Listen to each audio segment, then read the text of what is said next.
So hello my dear students, my dear friends, कैसे हैं आप सभी लोग। उम्मीद करता हूँ आप सभी लोग बहुत अच्छे से होंगे, आपकी पढ़ाई अच्छे से चल रही होगी। और लास्ट लेक्चर के अंदर हम लोगों ने अनीश जंग के नज़रिए से जो बच्चों की स्थिति देखी है उसको हम लोगों ने बहुत अच्छी तरीके से महसूस किया होगा, फील किया होगा। और उसी के साथ आज हम अब, क्योंकि हमारी क्लास थोड़ी सी 5-7 मिनट लेट है, तो विदाउट एनी डिले हम कोई देर नहीं करने वाले। आप फटाफट से चैनल को लाइक करेंगे, लेक्चर को लाइक करेंगे, शेयर करेंगे अपने फ्रेंड्स के साथ, और मैं फटाफट से आगे का एक्सप्लेनेशन शुरू करूंगा। क्योंकि आज हमें उदीपी वाली कहानी सुननी है कि उदीपी के अंदर किस तरीके की एक घटना हुई जहां एक बच्चा भगवान से क्या मांगता है, माता रानी से चप्पलों की एक जोड़ी मांगता है, और कैसे उसकी वह विश जो है, कैसे उसकी वह इच्छा जो है वो भगवान या परमात्मा पूरी करता है। फटाफट से लाइक कर दो भाई, लाइक कर दो, लाइक कर दो, शेयर कर दो अपने फ्रेंड्स के साथ, और शुरू करते हैं आज का सेशन। आई रिमेंबर, मुझे याद है। भैया क्या याद है यहाँ लेखिका को? A story a man from Udupi once told me. एक आदमी ने मुझे एक कहानी सुनाई थी। वह आदमी उदीपी नामक जगह से था। उसने एक बार मुझे कहानी सुनाई। एज अ यंग बॉय, एक जवान, एक छोटे बच्चे होने के तौर पर, he would go to school, वह स्कूल जाता था। Past and old temple, past का मतलब होता है किसी जगह के पास से गुजरना, तो वह एक पुराने मंदिर के पास से होता हुआ गुजरता था। Where his father was a priest, जहां उसके पिता मंदिर के पुजारी थे। यानी कि ये जो कहानी सुना रहा है ये पुजारी जी का लड़का है, ठीक है। तो ये पुजारी जी का लड़का जो है ये कहानी सुना रहा है कि भैया मैं एक मंदिर के पास से निकलता था जहां मेरे पिताजी पुजारी के पद पे थे। ही वुड स्टॉप ब्रीफली, और वो थोड़े क्षण के लिए, मतलब 1 मिनट के लिए वहां रुकता था एट द टेम्पल, उस मंदिर पे, and pray for a pair of shoes, और वहां पर जो भगवान थे उनसे प्रार्थना करता था। माता जी का मंदिर था, तो वहां प्रार्थना करता था कि हे जगदम्ब माता, और कुछ नहीं चाहिए, एक जोड़ी जूते की दिला दो मुझे, ठीक है। 30 years later, 30 साल के बाद आए, अब यहां पर आए कौन है? तो यहां पर आए है अनीश जंग। विजिटेड हिज टाउन, यानी कि वह उदीपी एक बार उनसे विजिट करने के लिए, उनसे मिलने के लिए गई। यहां विजिट का मतलब घूमना नहीं है, मिलने के अर्थ में, ठीक है, तो मिलने के लिए गई, ठीक है। एंड द टेम्पल, और उस टेम्पल में घूमने के लिए गई। तो यहां पे अगर visit his town and temple मतलब उसके गांव को देखने के लिए गई, उसके टेम्पल को देखने के लिए गई। Which was now ड्रॉन्ड in an air of desolation, जो कि अब पूरी तरीके से ड्राउंड था, डूबा हुआ था। किसमें डूबा हुआ था? एयर ऑफ डेसोलेशन, यानी कि उजाड़ वन में, यानी कि एक तरह से उजाड़ता वहां पर हुई थी। किसी भी तरीके से उसने बताया नहीं कि भैया वहां पर अब कुछ भी नहीं बचा है। चारों तरफ अगर देखें तो खंडर है, उजाड़ हो चुका है पूरा का पूरा मंदिर। पहले सुंदर था, अब उतना सुंदर नहीं रहा।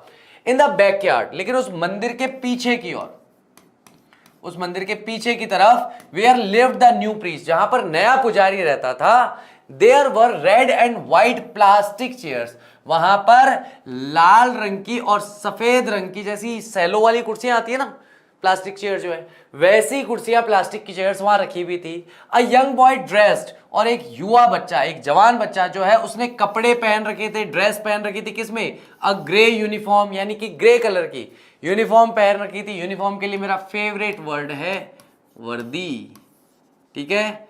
इसके लिए एक शब्द हिंदी में और आता है गणवेश, ठीक है।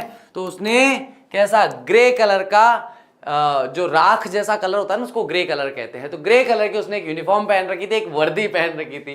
क्योंकि हम लोग सरकारी स्कूल में पढ़ते थे तो धरती आकाश हम पहनते थे, तो हमारी ड्रेस को उस समय जब हम स्कूल में थे यूनिफॉर्म बोलने में शर्म आती थी। तो दोस्त, यार दोस्त एक दूसरे से ऐसे पूछते हैं, और भाई आज तेरी वर्दी कहाँ है, वर्दी नहीं पहन रखी तूने? तो नीचे होती थी खाकी पैंट, ऊपर होती थी आसमानी शर्ट, यही हमारी ड्रेस थी। वियरिंग सॉक्स, उसने मोजे पहन रखे थे, ठीक है। क्या पहन रखे थे? मोजे पहन रखे थे। एंड शूज, और उसने जूते पहन रखे थे। तो भैया पुराने पुजारी का बेटा जो था, जो कहानी सुना रहा है, वो बता रहा है कि मैं हमेशा माताजी से केवल एक जोड़ी जूते मांगता रहता था, लेकिन अब जो नया पुजारी आया है, नए पुजारी का जो बेटा है, उसने जूते, मोजे, यूनिफॉर्म भी पहन रखी थी, वहां चेयर्स भी रखी हुई थी। अराइव्ड पेंटिंग, पेंटिंग का मतलब हाफता हुआ वहां आया। Through his school bag on a folding bed, अपने हमारे यहां मारवाड़ी में, राजस्थान में बोलते हैं माचा, माचा, आप लोग बोलते हो चारपाई। तो वह आकर के क्या करता है, वह हाफता हुआ आया और उसने अपने स्कूल को, बैग को उस चारपाई पे, एक पलंग पर फेंका। Looking at the boy I remembered the prayer another boy had made to the goddess.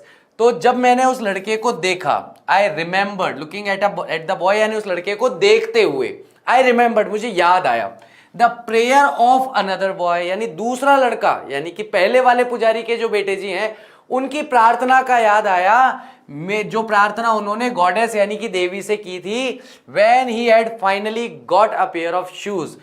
तो अब यानी दूसरे पुजारी के बेटे के रूप में उनकी इच्छा पूरी हुई है, जहां पर उन्हें जूते की एक जोड़ी मिली है, let me never lose them. और यहां पर ऐसा व्यक्ति जो बहुत लंबे समय तक प्रार्थना करता रहा हो कि भैया मुझे एक जूते की जोड़ी मिल जाए, और वहां पर दूसरे पुजारी का बेटा जिसे बहुत ही सहजता से वो जूतों की जोड़ी मिल गई, तो पहले वाले का ख्याल क्या आएगा, अरे भगवान, चलो भगवान की दया है, मैंने जूते नहीं पहने, मेरा बेटा जूते पहन रहा है, लेकिन मैं चाहूंगा कि हमेशा जूते पहने रहे।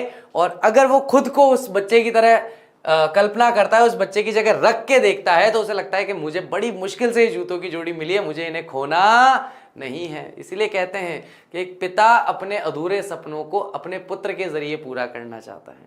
आपके फादर अगर कभी कहते हैं ना यार गवर्नमेंट जॉब लग जा, बस तू कुछ भी कर ले गवर्नमेंट जॉब लग जा, तो इसका मतलब यह है कि कहीं ना कहीं उनके जीवन में उनकी एक इच्छा थी कि वो सरकारी नौकरी करें, और वो कर नहीं पाए किसी परिस्थितिवश। कुछ पारिवारिक परिस्थिति ऐसी रही, कोई पारिवारिक जिम्मेदारियां ऐसी रही, अध्ययन अध्यापन की कुछ व्यवस्था ऐसी रही कि वो उस इच्छा को पूरा ना कर पाए, तो वो अपने बेटे अपने बेटी के जरिए, अपनी संतान के जरिए उस इच्छा को पूरी करने की इच्छा रखते हैं।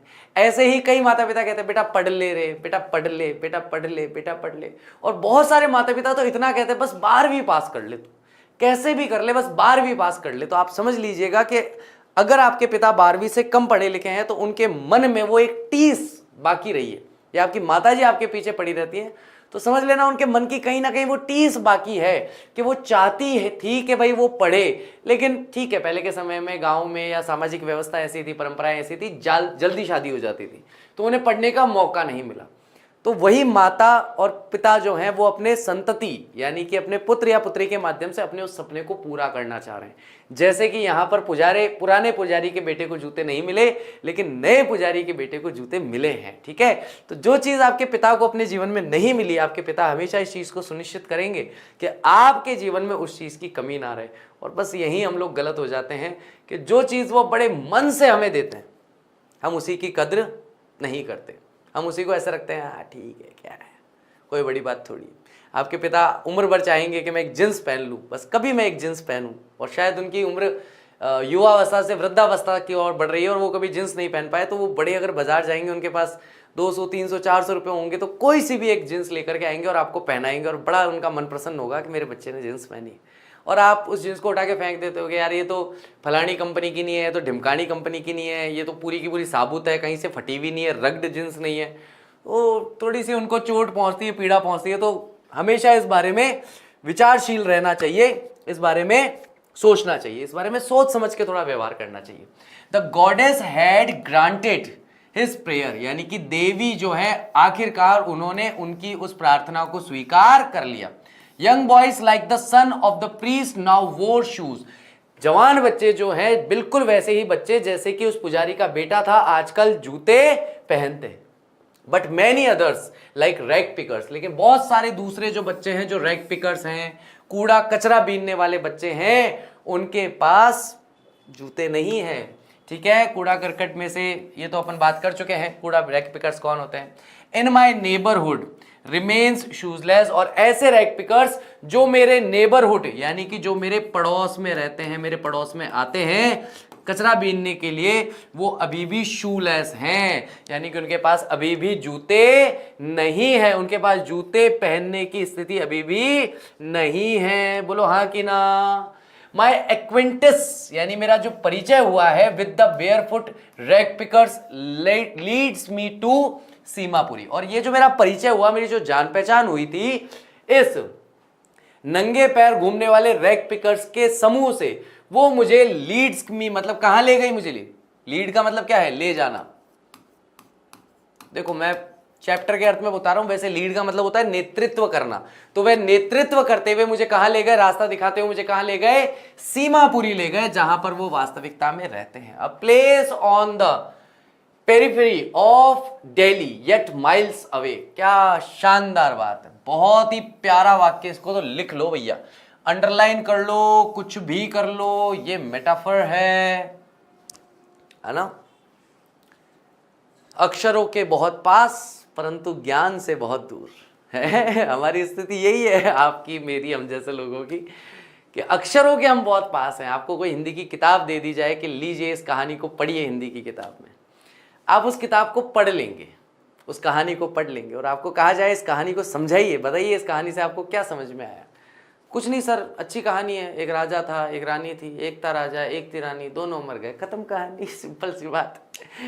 तो ये है, अक्षरों के बहुत पास हैं हम लोग, साक्षर हैं हम लोग, अक्षर पढ़ सकते हैं, अक्षर का अर्थ जान सकते हैं, लेकिन ज्ञान से बहुत दूर है। यानी कि जो उस कहानी में वास्तविक ज्ञान निहित है, उस ज्ञान को शायद हम छू नहीं पाते हैं। कई बार ऐसी स्थिति होती है पढ़ते समय, लिटरेचर पढ़ते समय होती है, मेरी तो बहुत बार होती है, ठीक है। तो इसलिए मैं आप लोगों को बिल्कुल आक्षेप नहीं करूंगा, मेरी कई बार ऐसी स्थिति होती है। मैं लिटरेचर में कोई स्टोरी पढ़ ली और मुझे लगा हाँ अच्छी स्टोरी है, फिर कई बार कई समय के बाद वापस मौका पड़ता है, कोई और किताब नहीं मिल रही होती है, वही किताब वापस पढ़ लेते हैं और दूसरी बार लगता है ओह माय गॉड, ये तो बड़ा गहरा चल रहा है भाई, अपन तो ऐसे ही पढ़ के निकल गए ऊपर ऊपर से। वही स्थिति क्या है, सीमापुरी की है। एक ऐसा स्थान जो कि दिल्ली के बाहरी क्षेत्र में है, फिर भी दिल्ली से अगर देखा जाए तो मीलों दूर है। यानी होने को तो दिल्ली के पास है, भौगोलिक तौर पे देखोगे तो दिल्ली के पास में ही है, दिल्ली के बाहरी क्षेत्र में ही है, लेकिन दिल्ली की प्रगति को देखोगे, दिल्ली के विकास को देखोगे, सीमापुरी की प्रगति को देखोगे, सीमापुरी के विकास को देखोगे, तो ऐसा लगेगा दोनों के बीच में 1000 मील की दूरी है। जिस तरीके का विकास, जिस तरीके का लाइफस्टाइल, जिस तरीके का जीवन, जिस तरीके का आहार दिल्ली के लोगों को मिल रहा है, अगर उसकी तुलना आप सीमापुरी के लोगों से करोगे तो आपको लगेगा कि नहीं भैया, ये दिल्ली के आसपास का क्षेत्र नहीं हो सकता, ये दिल्ली से मीलों दूर है। ये लाक्षणिक बात है, लक्षण के आधार पर बताया गया है। Those who lived here are squitters। वे लोग जो यहां सीमापुरी में रहते हैं वे गैर कानूनी तरीके से यहां बसने वाले हैं। Who came from Bangladesh back in 1971, जो पहले के समय में बांग्लादेश से आए थे 1971 में। Saheb's family is among them, और साहेब का जो परिवार है वह भी उन्हीं लोगों के बीच का है, उन्हीं लोगों के बीच में एक परिवार है। Seemapuri was then a wilderness, यानी कि सीमापुरी, यानी कि 1971 की बात की जाए तो सीमापुरी एक बीहड़ इलाका था, खाली पड़ा बंजर एरिया था, बंजर इलाका था जहां पर कोई काम नहीं होता था। सरकारी जमीन है लेकिन बीहड़ था, उजाड़ पड़ा था, ठीक है। इट स्टिल इज, और आज भी वो वैसा ही है, but it is no longer empty. लेकिन अब वह क्या है, एम्प्टी नहीं है, खाली नहीं है। आगे देखिए, इट स्ट्रक्चर्स ऑफ मड, यानी कि यहां पर जो मकान बने हुए हैं, यहां पर जो स्ट्रक्चर बने हुए हैं, स्ट्रक्चर के लिए यहां पर वैसे मैं ढांचा शब्द का इस्तेमाल करूंगा।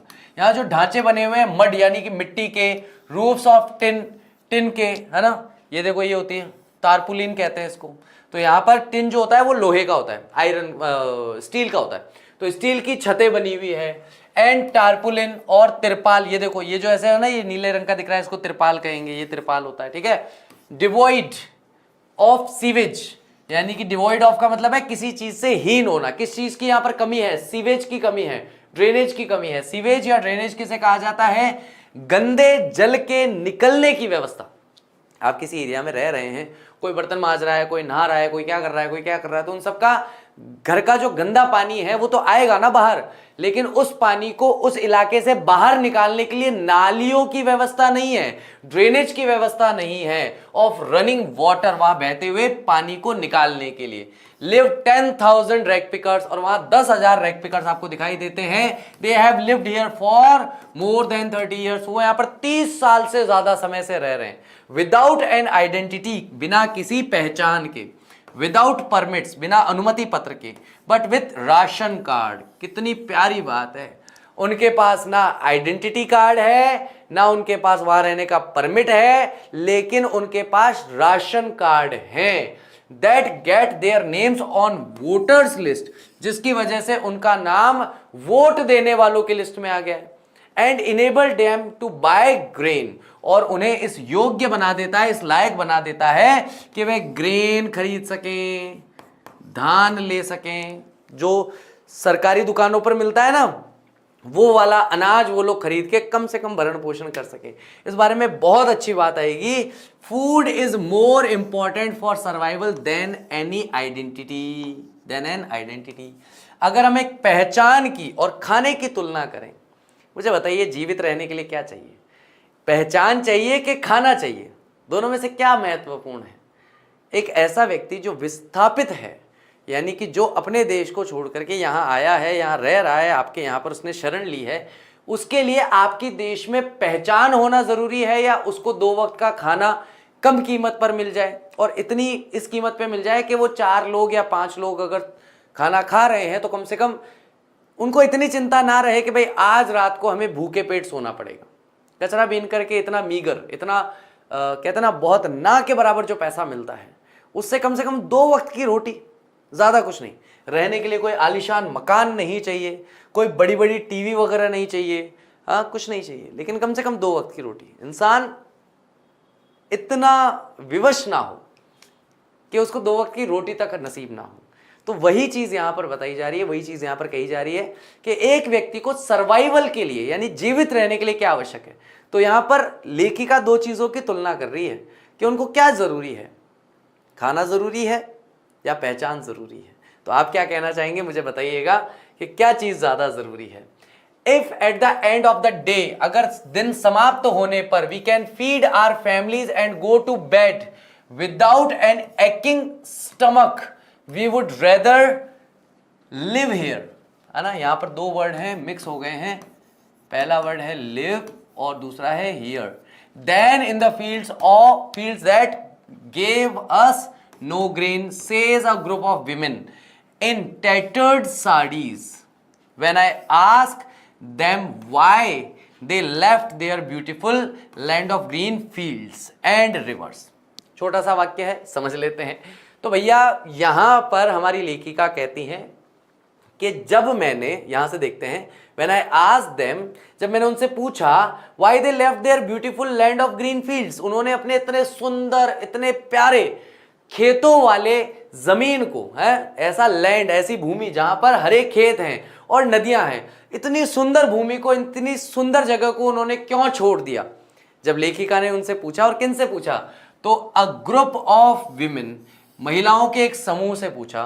तो महिलाओं के उस समूह ने, जो समूह फटी हुई या उधड़ी हुई साड़ियां जिन्होंने पहन रखी थी, ऐसी महिलाएं जिन्होंने उधड़ी हुई, फटी हुई, टैटर्ड साड़ियां पहन रखी थी, उन्होंने जवाब दिया कि अगर दिन के खत्म होने पर, if at the end of the day, यदि दिन की समाप्ति पर, we can feed our families, अगर हम अपने परिवारों को सही तरीके से भोजन करा पाए, हमारा जो परिवार है उन परिवार के अंदर अगर हम ठीक तरीके से भोजन कर पाए, and go to bed, go to bed का मतलब होता है सोना, और सो सकें विदाउट एंड एक्किंग स्टमक, एक ऐसे पेट के बिना जिस पेट में दर्द हो रहा हो। और दर्द किस सेंस में, भूख के मारे, कि सुबह से शाम तक कुछ खाने के लिए मिला ही नहीं, अब शाम को 1-1 लोटा पानी पियो, सो जाओ।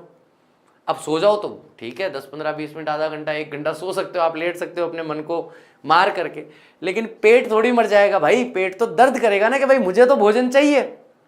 आपके आते तो सिकुड़ना शुरू होगी कि भैया कुछ तो दो, ऑब्जर्व करना है, हमारा भी कुछ काम है यहाँ पे, हम फालतू थोड़ी बैठेंगे।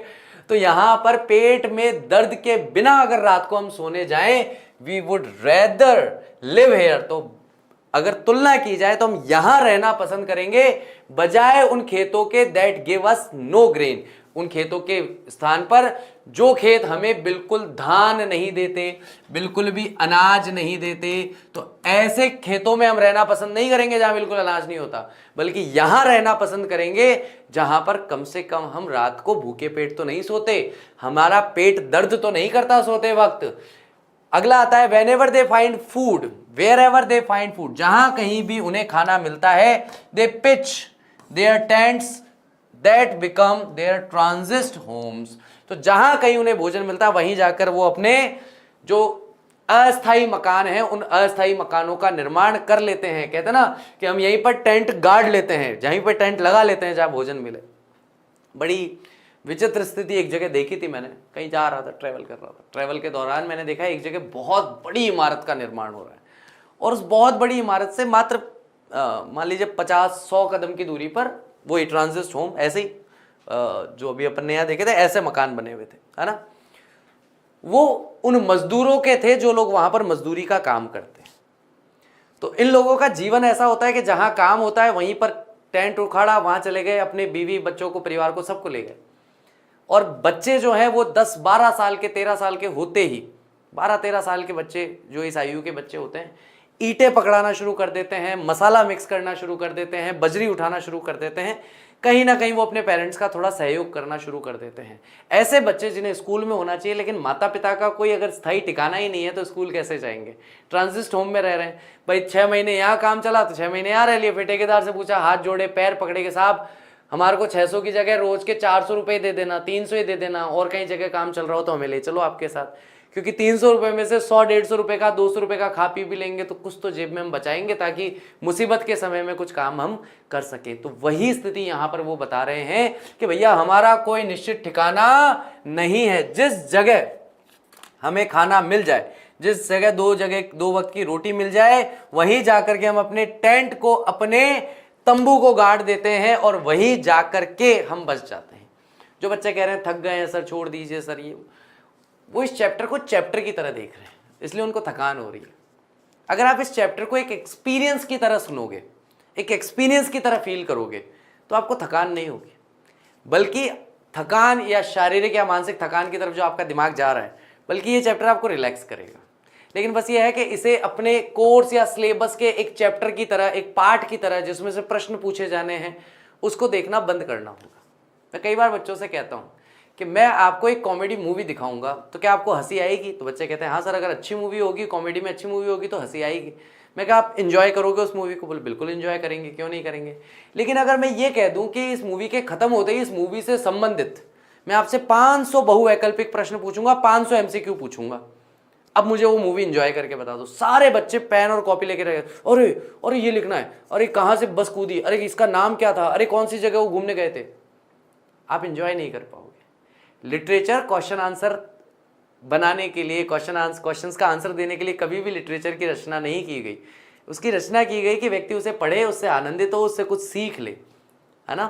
तो लिटरेचर का मूल काम ये है, बेसिक वर्क ऑफ लिटरेचर ये है कि आप आनंदित हो सके। जैसे मूवी देखना होता है, फिल्म देखना होता है, ड्रामा सीरियल देखना होता है, वैसे ही लिटरेचर पढ़ना होता है। लेकिन आप लोगों ने अपने सर पे क्या बोझ ले रखा है कि अरे यार इसमें से क्वेश्चन आएंगे, आंसर लिखने हैं, इसलिए आपको थकाऊ लग रहा है, उबाऊ लग रहा है। बाकी अगर आप एंजॉय करेंगे कि ठीक है बाद में क्वेश्चन आएगा, क्वेश्चन के टाइम क्वेश्चन की देखेंगे, अभी तो चैप्टर तो एंजॉय कर लें, लिटरेचर का इतना प्यारा पीस है, कम से कम उसको तो एंजॉय करें, जब क्वेश्चन आएगा तब की तब देखेंगे, अभी तो आनंद लें इसका। Children grow up in them, और उन्हीं टेंट में बच्चे पल के बड़े होते हैं। बिकमिंग पार्टनर्स इन सर्वाइवल, जीवन यापन करने में एक दूसरे के साथी बनते हैं। एंड सर्वाइवल इन सीमापुरी, और अगर हम जीवन यापन करने की बात कर रहे हैं सीमापुरी में, तो उसका केवल एक ही अर्थ है। वो अर्थ क्या है? Rag picking. उसका एकमात्र अर्थ क्या है? रैग पिकिंग, यानी कचरा बीनना। यही एक साधन है जिससे आप अपना जीवन यापन कर सकते हैं। थ्रू द ईयर्स, इन सालों के बीतने के साथ साथ, it has acquired the proportions of a fine art, और जैसे जैसे जैसे जैसे समय बीतता गया, यहाँ के जो लोग हैं उन्होंने कचरा बीनने की कला में महारत हासिल कर ली। अब वो कचरा देख के ही बता देते हैं इसमें कुछ मिलेगा कि नहीं मिलेगा, इसको ढूंढने में लगेगा आधा घंटा और इसमें मिलेगा 20 रुपए का सामान, उसको दूर से ही त्याग देते हैं। फिर किसी कचरे के ढेर को देखेंगे, हाँ ये काम का है, इसमें अगर 2 घंटे भी लगाएंगे ना तो 1000 रुपए तक का सामान मिल सकता है। तो धीरे धीरे समय बीतने के साथ साथ वे इस काम में क्या हो गए? महारथी हो गए। Garbage to them is gold, उनके लिए कचरा ही सोना है। It is their daily bread, ये उनके रोज की रोटी का सवाल है। और रूफ ओवर देयर हेड्स, उनके सर पर छत का सवाल है। Even if it is a leaking roof, भले ये टपकती हुई छत क्यों ना हो, हाँ छत तो है, लेकिन भले ये टपकती ही छत क्यों ना हो, लेकिन कुछ तो है भाई। खुले आसमान के नीचे तो नहीं सोना पड़ रहा, टपक रही है तो टपक रही है। But for a child it is even more, लेकिन कचरा बीनने का जो अर्थ है वो बड़ों के लिए अलग है, लेकिन बच्चों के लिए तो कुछ अलग चीज है। अब हम देखेंगे इस पाठ का सही शीर्षक, जो इस चैप्टर का सही शीर्षक है वो क्या है? आई समटाइम फाइंड्स अ रूपी, ये हमारे चैप्टर का शीर्षक था। Even a 10 rupee note, Saheb says, और साहेब कहता है मुझे कई बार 1 रुपया मिलता है, कई बार 10 का नोट भी मिल जाता है। हिज आईज लाइटिंग अप, और ये कहते हुए उसकी आंखें चमक उठती है, क्योंकि बड़े जोश के साथ कहता है, अरे कई बार है ना 10 रुपए मिल जाते हैं, कई बार खेलने के लिए खिलौने मिल जाते हैं, कई बार कुछ ऐसी चीज मिल जाती है जिसको हम थोड़ा सा जोड़ तोड़ के घर में सजाने के लिए वास लगा लेते हैं, एक फूलदान लगा लेते हैं, फिर रास्ते से जाते हैं जंगली फूल मिल जाते हैं, उनको तोड़ करके उस फूलदान में लगाते हैं, बड़ा मजा आता है, बड़ा अच्छा लगता है। अमीर लोगों को जैसा लगता है, अमीर लोग भी लगाते हैं ना, तो मतलब बच्चा है, छोटा बच्चा है, छोटी छोटी चीजों से उसे खुशी मिलती है। 10 रुपए क्या है, क्या क्या वैल्यू है 10 रुपए की, आपके मेरे लिए, हम लोगों के लिए क्या है, लेकिन एक ऐसा बच्चा जिसको 2 वक्त की रोटी के लिए भी कई बार तरसना पड़ जाता है, उसके लिए तो 10 रुपए, अरे यार 10 रुपए मिले, बड़ा मजा आ गया है ना। When you can find a silver coin in a heap of garbage, you don't stop scrounging, for there is hope of finding more। बहुत ही शानदार, बहुत ही प्यारी बात, एक नंबर स्टेटमेंट। तो जब कभी आपको एक चांदी का सिक्का मिल जाता है एक ढेर में, और किसके ढेर में, एक कचरे के ढेर में, तो आप कभी भी ढूंढना बंद नहीं कर सकते, क्योंकि हमेशा एक उम्मीद बनी रहती है कि आपको और मिलेगा, आपको और ज्यादा मिलेगा। It seems that for children, garbage has a meaning different from what it means to their parents। ऐसा लगता है, ऐसा प्रतीत होता है कि बच्चों के लिए गार्बेज या कचरे का अन्य अर्थ है अगर तुलना की जाए उनसे, कि उनके माता पिता के लिए, उनके पेरेंट्स के लिए कचरे का क्या अर्थ है। तो उनके पेरेंट्स के लिए कचरे का अर्थ अलग है और माता पिता के लिए जो है कचरे का अर्थ अलग है। बच्चों के लिए तो खेल है, इसमें बहुत सारे सरप्राइजेस, कचरे के ढेर में बहुत सारे सरप्राइजेस छुपे हुए हैं। अरे कचरे के ढेर की छोड़ो यार, तुम अपना घर है ना, स्टोर रूम है ना, कभी जाकर के उस स्टोर रूम में जाके बैठना और चीजों को देखना शुरू करना, आपको कई ऐसी आश्चर्यजनक चीजें मिलेगी, आपको देख के बड़ी खुशी होगी। जैसे एक एग्जांपल देता हूं, वो चीज आपको मिलेगी, आपको बहुत अच्छा लगेगा। पुराने फोटो एल्बम्स, आप लोग जिस जनरेशन से हैं उस जनरेशन में फोटो एल्बम की बहुत ज्यादा वैल्यू नहीं है, ठीक है। मुझसे भी शायद 10 साल पहले जो लोग पैदा हुए होंगे उनके लिए फोटो एल्बम्स की बहुत ज़्यादा वैल्यू है। मतलब मेरे घर पे ऐसे ऐसे तरीके के फोटो एल्बम्स पड़े हैं, मैं उनमें देखता हूँ, और अगर मैं उनको बैठ गया ना, गंदी धूल भरी ज़मीन है, कोई फर्क नहीं पड़ता, ज़मीन पे बैठ गए देखते रहो, 2 घंटे कब निकल जाएंगे उस एल्बम को देखने में। खुद की फोटोज देखो, मतलब कन्फ्यूजन, ये मैं हूँ, मेरा बड़ा भाई है, फिर जाकर के मम्मी को देखा पूछेंगे, मम्मी ये मैं हूँ या भैया है मम्मी बताती है ये सूगले से चेहरे से तो तू ही लग रहा है, हाँ तू ही है इतनी गंदगी में तू ही रहता था बचपन में तो तू ही होगा ये। अगर चेहरा साफ सुथरा, फिर समझ में आया था, चेहरा साफ सुथरा है फोटो में तो बड़े भैया की है, गंदा सा है तो मेरा है, ठीक है, ये एविडेंट हो जाता था। फॉर द चिल्ड्रन, बच्चों के लिए it is wrapped in wonder, इसमें आश्चर्य भरा हुआ है। फॉर द एल्डर्स, और बड़ों के लिए it is means of survival, ये उनको अपने आप को जीवित रखने का या जीवन यापन करने का एक साधन है। यानी कि अगर कचरा है तो उनका जीवन चल रहा है, कचरा नहीं होगा तो उनका जीवन चलाने में उन्हें मुसीबत होगी। बोलो हाँ कि ना। चश्मा नहीं लगाया, बहुत दिन हो गए यार, आजकल चश्मा लगाना बंद कर दिया, मैं नहीं करता हूँ, नहीं लगाता, मैं लगाऊंगा वापस, गलत बात है, देखो बुरी बात है, अपनी गलती स्वीकार करनी चाहिए, बहुत बुरी बात है, मैं चश्मा नहीं लगाता हूँ। और मैं जो कैमरे में देखता हूँ या उधर दूर में कंप्यूटर में देखता हूँ, मैं अपने आप को ही धुंधला दिखाई देता हूँ मुझे दूर की नज़र में प्रॉब्लम है, पास की नज़र में नहीं है, तो ठीक है, अभी तो पास में ये सब कुछ, तो नहीं लगा रहा हूँ चश्मा। चलिए, अरे यार लाइक तो कर दो यार, ऐसे क्या कर रहे हो इतना, मतलब देखो मैं कितना जोश से पढ़ा रहा हूँ, 100 लाइक्स कम है अभी भी, देखो ना यार, है 100 लाइक्स कम।